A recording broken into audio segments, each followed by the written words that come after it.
ఆంధ్రప్రదేశ్ రాష్ట్రాన్ని సీఎం చంద్రబాబు నాయుడు అభివృద్ధి వైపు పరుగులు పెట్టించబోతున్నారని సినీ నటుడు సుమన్ అన్నారు. చంద్రబాబు కార్యసాధకుడని, ఆయన పాలనలో అమరావతి రాజధాని నిర్మాణం వేగంగా జరుగుతుందని ఆశాభావం వ్యక్తం చేశారు. చంద్రబాబు, పవన్ కళ్యాణ్ కలిసి ఏపీతో పాటు సినీ పరిశ్రమను అభివృద్ధి పథంలో నడిపిస్తారనే నమ్మకం తనకు ఉందన్నారు. తిరుచానూరు పద్మావతి అమ్మవారిని దర్శించుకున్నారాయన. ఈ సందర్భంగా సుమన్ మీడియాతో మాట్లాడుతూ గతంలో ఉద్యోగాలు లేకపోవడంతో యువకులు చాలా ఇబ్బందులు పడ్డారని అన్నారు.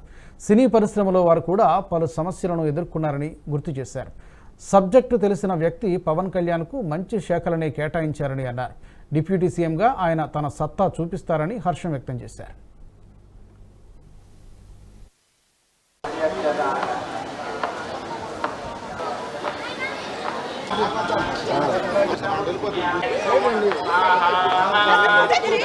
ఎలక్షన్స్ మన జరిగింది. సో ప్రజల తీర్పు ఏదైతే ఇచ్చారో ఆ టీడీపీకి, జనసేనకి, బీజేపీకి అది మనం స్వీకరిస్తూ ముఖ్యంగా ఏంటంటే ఆంధ్ర డెవలప్మెంట్, అమరావతి క్యాపిటల్ డెవలప్మెంట్కి చంద్రబాబు నాయుడు గారు చాలా స్పీడ్గా ఆయన ప్రయత్నాలు చేస్తున్నారు. సో ముఖ్యంగా ప్రజలు సహకరించాలి.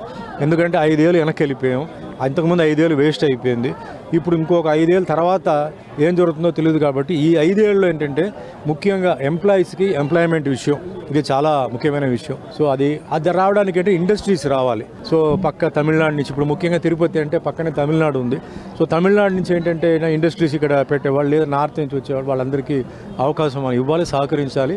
అండ్ ముఖ్యంగా నేను మొన్న కూడా చెప్పాను, అమరావతి అనేది ఒక కాస్మోపాలిటన్ సిటీ అయితే మనకి ఈస్ట్, వెస్ట్, నార్త్ ఇండియన్స్ అందరూ వస్తారు. సో మెయిన్గా అందరూ బాగుండాలి, అందరూ సంతోషంగా ఉండాలి. జరిగింది మనం ఇంకా మర్చిపోయి జరగబోయే మెయిన్గా ముఖ్యంగా యువకులు పాపం చాలామంది చదివి వాళ్ళకేంటంటే వాళ్ళ ఊర్లోనే వాళ్ళకి ఉద్యోగాలు లేవు. సో వాళ్ళ ఊర్లోనే వాళ్ళకి ఉద్యోగాలు వచ్చేలాగా చంద్రబాబు నాయుడు గారు చేయాలి. అదే మాదిరిగా పవన్ కళ్యాణ్ కూడా ఆయన చాలా మంచి మెజారిటీ మీద గెలిచి ఈరోజు డిప్యూటీ సీఎంగా ఉన్నారు.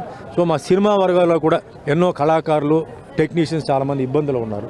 సో వాళ్ళకి కూడా ఏంటంటే ఏదైనా అంటే ఇక్కడ షూటింగ్స్ జరిగేలాగా అంటే స్టూడియోస్ లాంటి చిన్న చిన్న స్టూడియోస్ లాంటి కట్టిస్తే టీవీ సీరియల్స్కి, వెబ్ సిరీస్కి వాటికి పనికొచ్చేలాగా, ప్లస్ ఈరోజు చాలా రియాలిటీ ప్రోగ్రామ్స్ జరుగుతున్నాయి.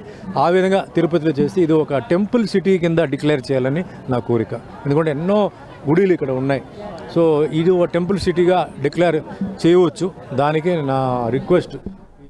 ఈ వీడియో మీకు నచ్చినట్టయితే లైక్ చేయండి, 10 మందికి షేర్ చేయండి. అలాగే కామెంట్ల రూపంలో మీ అభిప్రాయాలను మాతో పంచుకోండి. Nationalist hub group of channels ను సబ్స్క్రైబ్ చేసుకుని తెలుగునాట జాతీయవాద జర్నలిజాన్ని ప్రోత్సహించండి. ఈ వీడియో కింద ఉన్న బెల్ ఐకాన్ పై క్లిక్ చేయడం మర్చిపోవద్దు.